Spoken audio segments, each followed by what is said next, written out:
Heyo everyone, this is Kathleen Enero again and welcome back to our healthy hair care vlog.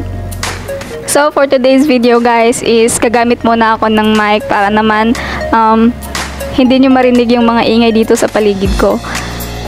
At syempre para din klaro nyo yung boses ko. So for today's video guys, I will share with you yung mga mali nating ginagawa at kung paano ito masolusyonan. So without further ado, let's get started!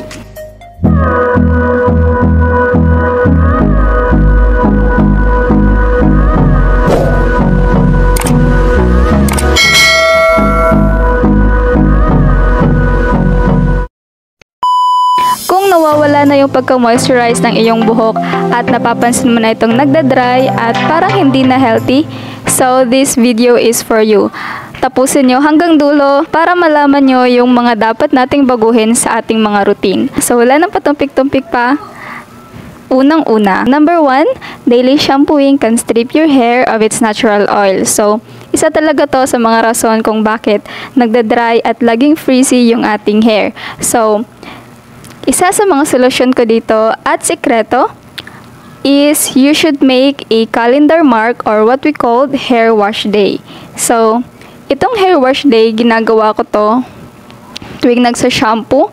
So halimbawa, para sa akin, yung hair wash day ko is Monday to Saturday is nagsa-shampoo ako and then pagka Sunday is wala. Or halimbawa, Monday to Wednesday, nagsa-shampoo ako, Thursday hindi, tsaka Friday, shampoo ulit hanggang Sunday. So, dapat sa isang week, dapat may isang araw ako nang hindi nagsa-shampoo. So, depende talaga yan sa type ng hair natin, guys. Pwede mo din siyang gawin, alternate, pero dapat alam mo talaga yung type ng hair mo para alam mo din kung ilang araw ka magsa-shampoo a week or anong araw ka magsa-shampoo.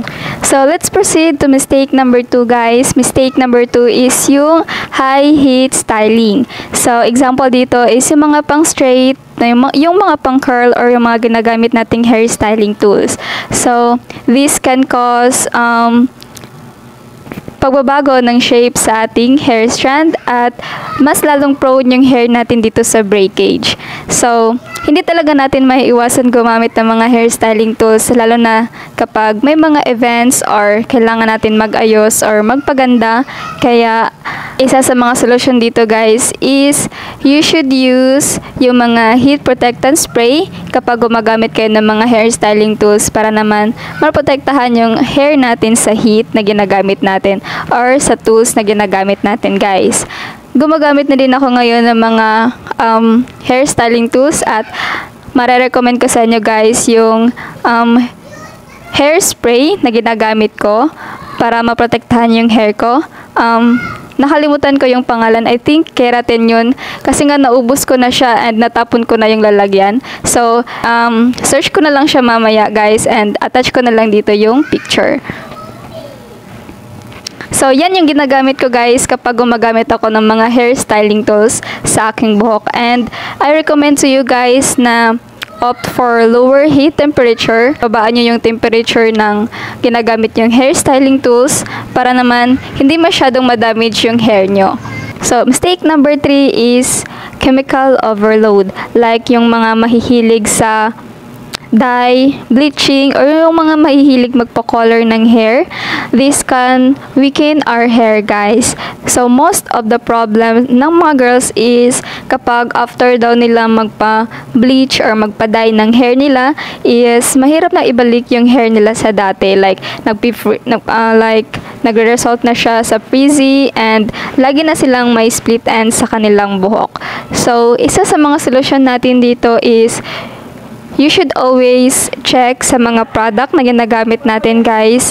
Maghanap kayo ng mga yung mga product na natural and chemical free. So, isa din talaga sa mga recommend ko is ipahinga mo muna yung hair nyo guys sa pagbi-bleach or paggamit ng mga chemicals sa inyong buhok. Mistake number 4 is yung tight hairstyles. Isa din to sa mga nagkakos ng breakage sa ating buhok. Isa din talaga sa mga hate ko is yung sobrang higpit ng pagkakatali dahil nga sumasakit yung ulo ko dito. Kaya dapat you should always look yung mga band na kapag tinatanggal nyo na walang mga hair strand na nadadala.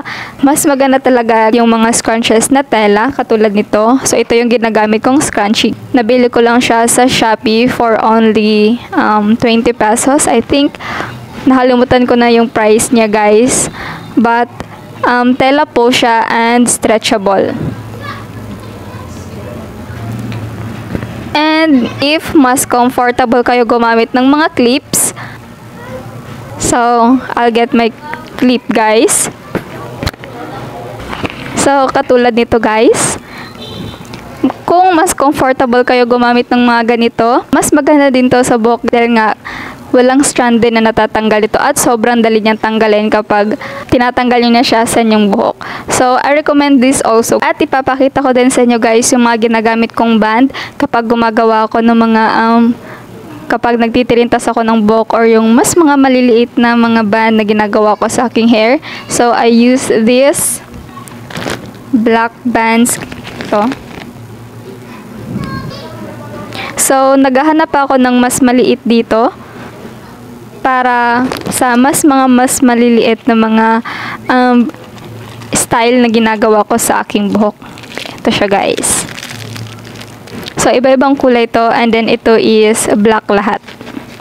I have also here yung mga ribbon na ginagawa kong style sa aking buhok. Yung mga ribbon katulad dito. So, gumagamit din ako nito guys.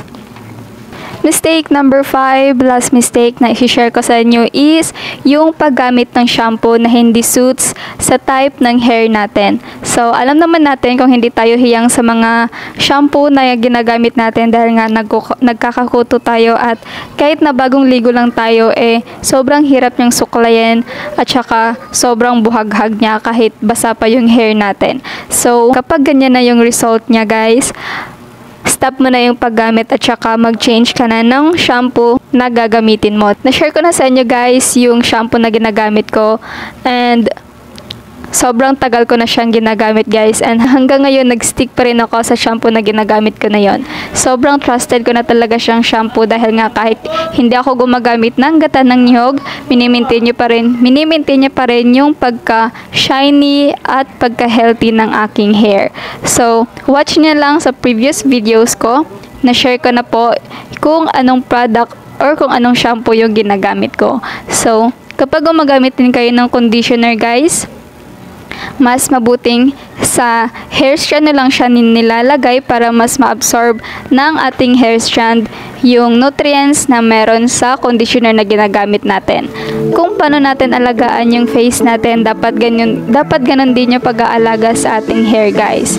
Alamin nyo na yung mga mali yung ginagawa and i-apply nyo na siya sa routine nyo guys.